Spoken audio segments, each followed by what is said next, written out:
Hoje o nosso tema é superando o tabagismo, e vocês sabem que o tabagismo é um problema muito importante de saúde pública. E aqueles que fumam ou fumaram sabem que, uma vez adquirido esse hábito /vício, não é uma coisa fácil da gente abandonar. Mas eu acho que a ferramenta mais importante para a gente vencer essa etapa é a informação. A gente vai ter a Ana Merzel. Ana Merzel coordena toda a psicologia do Einstein. A gente vai ter o Bruno Gion, que é educador físico.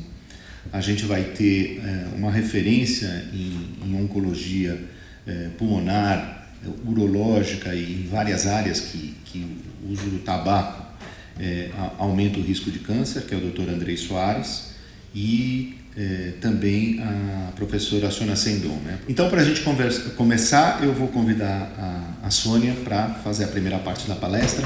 Aproveitem, façam bastante perguntas e ajudem a vocês mesmos e aos seus amigos e familiares a largar em fumo. Boa tarde. Inicialmente, eu gostaria de agradecer a oportunidade de estar falando desse assunto super importante. 7 milhões de pessoas morrem por ano no mundo por causa do tabaco.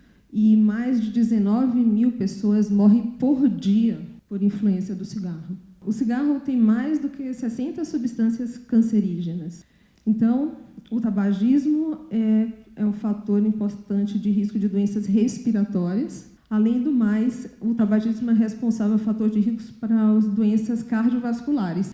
Então, o infarto agudo do miocárdio e acidente vascular cerebral, o AVC, está totalmente relacionado, muitas vezes, ao cigarro. E, especialmente na mulher, pode causar infertilidade, osteoporose e o envelhecimento precoce. Então, aqui um exemplo de um paciente que tem DPOC. Essa doença é muito expressiva não só pela mortalidade, mas pela incapacidade que ela gera nos pacientes. E o que é interessante é que o causador, em 90% das vezes dessa doença, é o cigarro. E se esse indivíduo não fumar, a gente vai evitar que aconteça essa doença no mundo. Então, se a gente souber que, ao parar, eu tenho como benefício imediato, parei em 20 minutos de fumar. Então, eu já tenho, incrivelmente, uma queda da frequência cardíaca e da pressão arterial. Aí, 2 horas, eu já não tenho mais nicotina no sangue. 2 dias, o meu olfato e o paladar melhoraram. E aí, a minha função pulmonar e a minha circulação, também de 2 a 12 semanas, estão melhores. E aquelas lesões da boca, que podem virar câncer, também elas desaparecem nesse período. E de 1 a 9 meses, aquela tosse, aquela falta de ar que eu sempre apresentava, também diminui. E meu fôlego eu consigo perceber que está melhor. Depois de 1 ano que eu parei, eu ainda tenho risco de ter doença cardíaca e de morrer por causa do cigarro. Isso se reduz à metade do risco do que se eu continuasse fumando, mas ainda continua. E o mais incrível é que o risco de doença coronariana só fica igual ao indivíduo que nunca fumou depois de 15 anos. Então, quais são as estratégias do controle do tabaco? Primeira coisa que eu queria enfatizar é que parar de fumar não é nada fácil. E aí eu fiquei muito feliz de ver que o indivíduo tem 84% maior chance de cessar com a ajuda de um médico. Então, quais seriam as estratégias? Primeiro, como o Dr. Wilson falou, a educação, né? Então, a gente tem que falar de tabagismo e dos seus malefícios e da sua dependência nas escolas, né? E tem que falar também nas famílias. A proteção, aconteceu uma coisa muito importante aqui no Brasil, que em dezembro de 2014 passou a vigorar uma lei federal anti-tabaco. E ela restringia a venda do cigarro para menores de idade e também a restrição nos ambientes comuns fechados. Isso é muito importante, porque tem vários estudos na literatura mostrando o malefício do fumo passivo.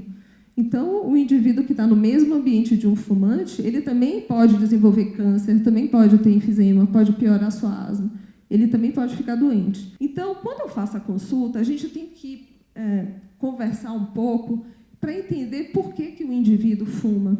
Eu tenho que conhecer o perfil do meu paciente para orientar, a partir daí, qual seria a melhor estratégia, se seria um acompanhamento individual, ou se eu iria indicar esse paciente para um grupo de cessação de tabagismo, como tem aqui no Hospital Albert Einstein, que também vai ser abordado, ou numa instituição como a Universidade Federal de São Paulo, a Unifesp, que também tem um grupo de cessação de tabagismo. E aí não vou perder a oportunidade de fazer uma avaliação desse indivíduo clínica, mas como aqui a minha visão de pneumo, eu peço um raio-x de tórax, e se o indivíduo é mais idoso e ele tem um fator de risco para outras doenças, como câncer de pulmão, eu não vou perder a oportunidade de pedir uma tomografia de tórax, porque eu posso detectar um câncer pequeno e eu posso curar esse paciente. E fazer uma prova de função pulmonar para falar para ele, olha, você está sentindo um pouquinho de falta de ar, às vezes ele não está sentindo nada, mas a prova de função pulmonar, que é a espirometria,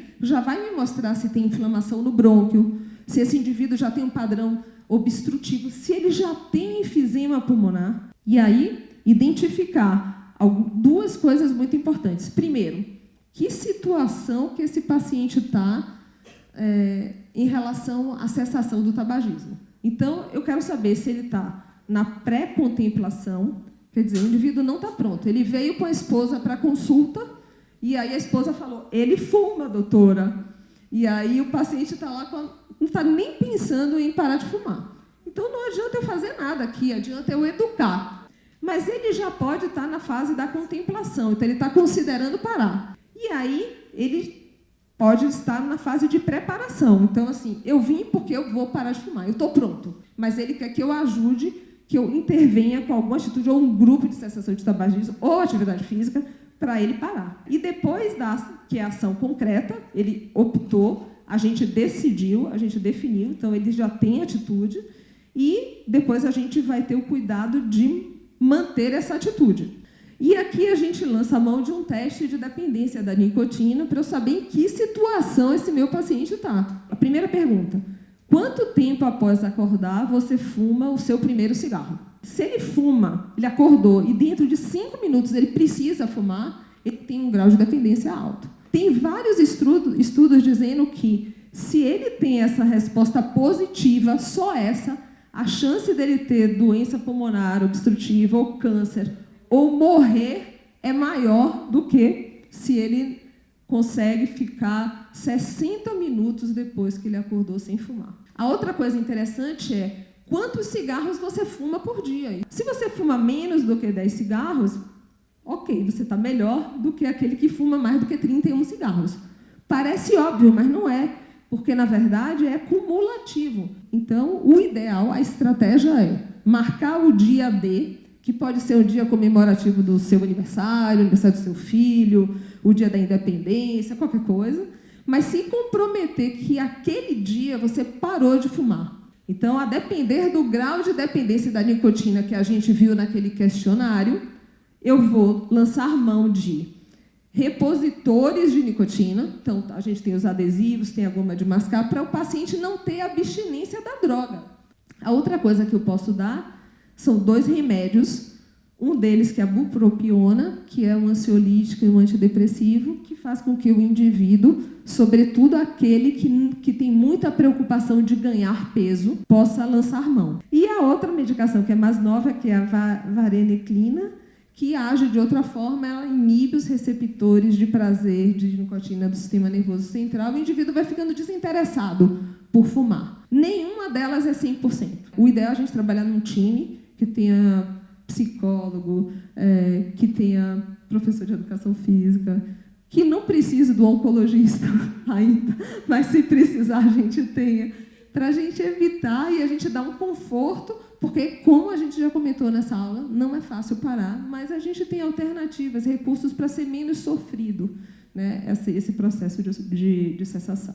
Obrigado a todo mundo que está aqui. É o pessoal, é o time todo que vai falar. Eu, com certeza, aqui sou o menos importante. É verdade para vocês. Vocês têm que levar... A maior importância é cessação de tabagismo. Isso aqui a gente já sabe desde 1950, a correlação entre o tabagismo e o câncer de pulmão. O que a gente consegue ver aqui é que o Brasil diminuiu muito a quantidade de cigarro por pessoa. O número de pessoas que fumam todo dia no Brasil, a gente vê que a média, na verdade, diminuiu bastante nos últimos anos, estamos falando de 1980 até 2012, a gente vê que as pessoas diminuíram. Isso é fruto de realmente intervenção, propaganda. E como já foi falado, e a gente reforça aqui, na verdade, é que o tabagismo ele não é importante só para o desenvolvimento de câncer. Claro, essa aqui é a parte que eu trabalho, eu vou puxar o lado para isso. E aí eu vou falar para vocês, cânceres de cabeça e pescoço, principalmente laringe e orofaringe, mas de mucosa, qualquer câncer da região de cabeça e pescoço tem uma correlação muito importante com o tabagismo. Câncer de esôfago, traqueia, brônquios e pulmão. Algumas leucemias têm relação direta com o tabagismo também. Tumores de estômago, pâncreas, rim e ureter. 25% dos tumores renais têm relação direta com o tabagismo. Câncer de intestino, colo de útero e bexiga. Problemas cardiovasculares, que a gente já falou aqui, derrame, aneurisma de aorta, infarto do miocárdio. Os problemas outros pulmonares, a pneumonia, a doença pulmonar obstrutiva crônica, que pode ser ou enfisema ou a bronquite crônica, como a Sônia já falou. Má higiene bucal, periodontites. Impacta diretamente a visão, cegueira, catarata. Aumenta o risco de fraturas, você diminui a densidade e você aumenta o risco de fratura nos pacientes que fumam. E você tem direto efeitos no sistema reprodutor da mulher, lembrando do risco que é da mulher em relação ao aborto, a malformações, a eventualmente crescimento limitado do feto, assim por diante. Bom, mas eu fumei muito, ou eventualmente ainda fumo, pretendo parar de fumar, mas o que eu posso fazer diretamente para evitar ou para fazer um diagnóstico precoce do câncer de pulmão? Para os pacientes que têm entre 55 e 74 anos, então vamos dizer que você fumou um maço por dia por 30 anos e que você fumou até de 15 anos até o momento, quer dizer, quem é tabagista ou fumou até nos últimos 15 anos, há uma recomendação formal para fazer a tomografia de baixa dose. E dependendo dos achados, você vai repetir essa tomografia no intervalo mais curto ou mais longo de tempo. Por quê? Porque você vai fazer diagnóstico de doença bastante pequenininha. A diferença aqui é exatamente a chance de cura. Qual a importância? A importância é o diagnóstico adequado. Aqui isso serve para câncer de pulmão ou qualquer outro tumor causado pelo tabagismo. Então, o diagnóstico preciso, uma equipe de patologia para avaliar direitinho esse diagnóstico. O que o paciente tem? Bom, vamos avaliar a extensão do problema e da doença. Os exames, como a Sônia falou, tomografia, ressonância, PET, CT, PET ressonância, de acordo com o que você vai ter, você vai precisar fazer esse exame. Uma equipe multidisciplinar, como a gente tem aqui no hospital, onde a gente senta, está um consultório um do lado do outro, a gente tem reuniões para discutir os casos, onde a gente vai decidir com o cirurgião, com o pessoal da reabilitação, com o pneumologista, com o oncologista, com o radioterapeuta, com todo mundo, qual a melhor estratégia de tratamento para os pacientes, para que esses pacientes, uma vez diagnosticados, tenham o melhor resultado, com o menor impacto em relação à qualidade de vida. E falando um pouquinho sobre os tratamentos, a gente tem cirurgia. A radioterapia, ela muitas vezes pode ser combinada, ou, após a cirurgia, ela pode ser feita junto com a quimioterapia, pode ser feita isoladamente ou não. Quimioterapia é um medo para todo mundo. A quimioterapia, ela, além de a gente ter novos compostos nos últimos anos, a gente tem uma melhora muito importante em relação à medicação para minimizar os efeitos colaterais da quimioterapia. A quimioterapia não é mais um monstro de antigamente. A terapia-alvo, nos últimos anos a gente tem descoberto, principalmente quando a gente fala de câncer de pulmão, de algumas mutações específicas de uma proteína que faz com que aquela célula se replique muito e que aquela célula fique imortal. E aí a gente vai lá dar um comprimidinho que vai lá e bloqueia aquela enzima e o tumor tem uma super resposta, diminui e o paciente melhora bastante. E nos últimos anos a imunoterapia. A imunoterapia basicamente o que ela faz, ela não está que nem esses outros remédios que a gente está falando que vai lá e quer matar direto a célula tumoral. O que ela faz basicamente é ensinar as células de defesa do nosso próprio corpo a ir lá e matar o tumor. Tá bom, agora eu já fui diagnosticado mesmo, eu já tive câncer. Será que eu preciso parar de fumar? Sim. Você continua precisando parar de fumar de uma maneira bastante importante. Por quê? Porque você tem impacto direto no resultado do tratamento. Se a sua doença, infelizmente, é incurável, você não vai conseguir ter o melhor resultado com o tratamento. Se a sua doença tem uma chance de ser curável, você vai ter uma menor chance de cura. Diversos estudos, não um só, diversos estudos na literatura médica mostram que quem fuma durante o tratamento tem uma chance menor de sucesso com o tratamento. Você tem maior toxicidade das medicações, a interação, você vê a quantidade de compostos que a gente recebe em cada fumada lá, junto com esses remédios que a gente dá, você pode ter uma maior toxicidade da medicação. Você tem um risco de novo tumor primário. Você está fumando, você continua irritando as outras partes. Quer dizer, você vai ficar curado de um, você vai continuar tendo o risco de ter um outro tumor.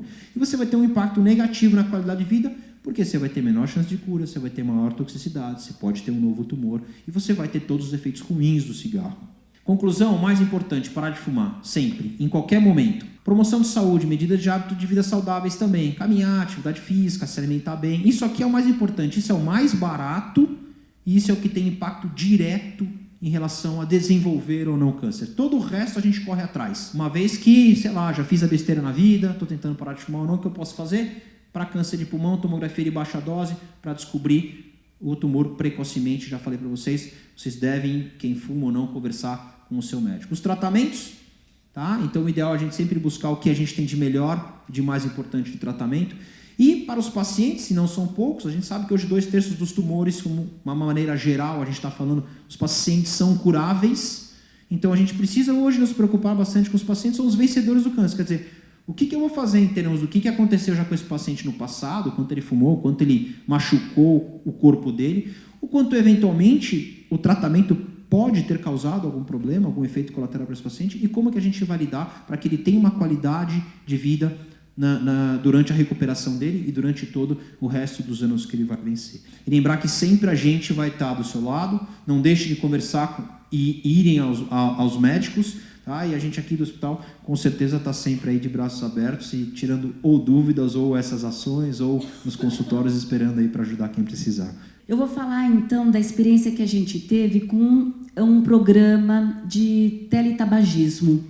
A gente tem um programa de cessação de tabagismo há anos aqui no hospital e uma das coisas que a gente percebia era a questão que os pacientes vinham, mas no meio do caminho eles abandonavam o tratamento. Estudos vão aparecendo, novas oportunidades, e aí a gente pensou, por que não fazer a distância? Por que a gente não usar a telemedicina que estava começando aqui no hospital? Por que a gente não cria algo parecido utilizando a tecnologia? O tratamento hoje ele é 100% à distância. O Einstein tem uma frente trabalhando junto com o Conselho Federal de Medicina e a gente já tem algumas farmácias vinculadas que recebem a nossa prescrição online.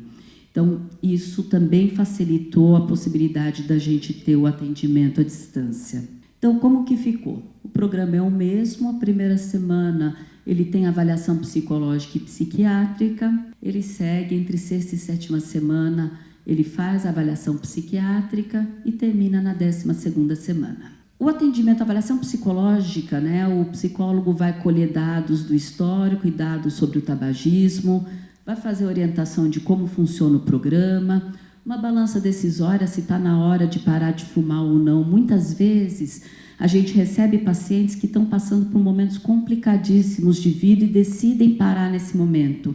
Será que é a melhor escolha? Ali naquele momento com um monte de coisas acontecendo, e também a gente avalia o grau de motivação que a Sônia já colocou para ver se a pessoa está num estágio de pré-contemplação, onde ela não está com vontade ainda, ela acha que é bom, já ouviu dizer, mas ela não tem certeza, ou se ele já está pronto para ação. Na psiquiatria, a escala Fagerstrom, isso aqui a gente serve para determinar a dependência da nicotina, a avaliação de saúde do indivíduo e se tem comorbidades psiquiátricas, os efeitos colaterais que podem ter, né, fruto da medicação e que tipo de medicação que a gente vai utilizar. Os atendimentos são com frequência semanal com a psicologia. O tratamento ele é uma combinação, né, de um tratamento medicamentoso com não medicamentoso. Tem estudos mostrando que a combinação de tratamentos, o medicamentoso e não medicamentoso, aumenta em 1,5 a 2 vezes a taxa de eficácia dos programas para a cessação de tabagismo. E como que funciona, né? Na psicologia, muitas vezes o paciente ele vai fazer uma redução gradual ou ele vai fazer uma cessação abrupta. Então é muito comum, já no início do programa, se discutir como que isso vai ser feito e marcar o dia, né? Então a gente tem o dia D, que é o dia, olha, a partir de agora eu não fumo mais. E a gente precisa identificar quais as barreiras que a gente tem para parar de fumar. E dentre as barreiras, o que a gente percebe? Você tem a barreira orgânica, que é a própria dependência que a nicotina causa. A gente tem barreiras que estão relacionadas ao hábito de fumar e os aspectos emocionais. A nicotina ela causa dependência física e química, ela traz uma tolerância e também causa dependência. Então, quando não consumida, o organismo sofre com abstinência. A pessoa pode ter ansiedade, inquietação, irritabilidade, agressividade, humor deprimido, dificuldade de concentração, prejuízo da memória, aumento de apetite e, em casos mais graves, diminuição do batimento cardíaco e da pressão arterial. Com relação a hábitos, a gente tem que identificar quais são os gatilhos que fazem com que eu fume. Lidar com a fissura. A gente sabe que a fissura, se você conseguir contornar, às vezes a gente fala assim, tem uma bala, chupa uma bala. A gente sabe que a bala não vai dar conta de parar de fumar, mas se ele aguentar aqueles 15 minutos que dá vontade de fumar, ele já consegue se controlar mais. E quais vão ser as estratégias que você vai usar para parar de fumar? Porque às vezes estar num ambiente ou ter situações que você não consegue colocar nada no lugar,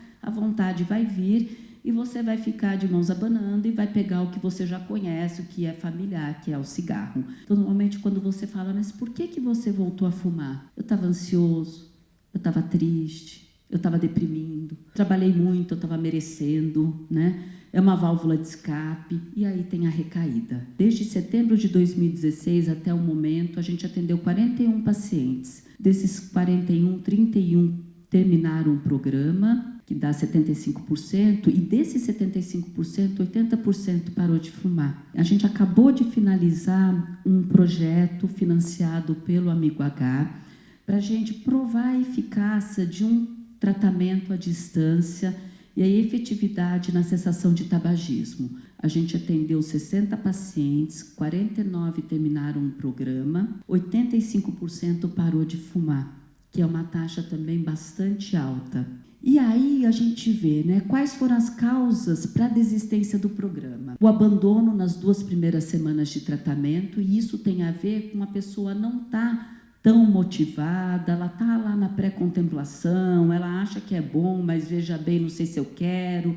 Várias pessoas acharam que não estavam prontos, E outros aspectos da vida pessoal que estavam exigindo muito do indivíduo. O paciente consegue parar de fumar no programa. A gente vê que isso são pacientes que concluíram o programa, só que ele não consegue sustentar a cessação do tabagismo e ele tem a recaída. Então, assim, para ele, precisaria de um novo ciclo, de uma outra proposta. Tem que parar de fumar, essa é a nossa recomendação e tem jeito, em como fazer. Obrigada. Então, vamos conversar um pouquinho sobre o papel da atividade física na cessação do tabagismo. Atividade física, gente, é qualquer movimento corporal produzido pelos músculos esqueléticos que resulte em gasto energético maior que os níveis de repouso. Tem também os exercícios físicos, que são atividades físicas feitas de forma repetida, com um objetivo definido. E os dois são igualmente bons. Vocês acham que a atividade física, o exercício, ele auxilia de alguma forma na cessação do tabagismo? Sim, a atividade física ajuda muito na cessação do tabagismo. Durante o exercício físico e após, o que acontece no nosso cérebro? Nós temos neurotransmissores liberados. A nicotina tem muito dessa relação. A nicotina, ela dá um prazer momentâneo. Já o exercício pode manter os níveis de neurotransmissores, sensação de euforia e bem-estar, por até 2 horas. E lógico também, um poder de melhorar a construção de novos vasos, da sinapse, que é a comunicação. Então o exercício ele vai melhorar uma série de fatores cerebrais. E ele vai ajudar muito a combater essa vontade de fumar. Quem acabou de parar de fumar tem os gatilhos. Como fazer para controlar esses gatilhos? Atividades do dia a dia. Até hoje, dentro das empresas, as pessoas que fumam falam assim, eu vou descer para fumar. E se eu falar, eu vou descer para caminhar 5 minutos? Qual o problema? Então pensem sobre isso. Talvez nós precisamos de pausas durante o nosso trabalho, nossa atividade pessoal, nossa atividade profissional, de 5 minutinhos, que já podem contribuir. E aí eu trouxe aqui um estudo que mostra a recomendação de atividades físicas para as pessoas que acabaram de parar de fumar ou que estão decididas a. Exercícios preferencialmente aeróbios, 3 vezes por semana, em torno de 30 minutos a 1 hora, e de intensidade moderada a vigorosa. Mas nada impede de você fazer pequenas caminhadas de 10 minutos ao longo do seu dia. Ficar muito tempo sentado pode ter um risco similar a fumar e ser obeso em risco de morte. E olhar para os efeitos protetores que uma atividade física pode ter para as pessoas que fumam. Então, o primeiro deles, o efeito protetor cardiovascular. Diminui o risco de infarto, diminui o risco de doença arterial coronariana, diminui o risco de AVC. Melhora o seu condicionamento físico e diminui o risco de você desenvolver alguma doença pulmonar. Melhora também a imunidade no geral, até a diminuição do risco de gripes. O exercício, ele tem efeito de controle de apetite. E para quem é fumante, a gente sabe que a obesidade, a palatabilidade dos alimentos aumenta muito. Melhora a socialização. Você, a partir do momento que faz uma atividade física em grupo, está inserido muito provavelmente em um grupo que fuma muito menos. E melhora muito o humor. Aqui a quantidade de cânceres em bolinhas azuis que o exercício físico previne, de 7 até 40%.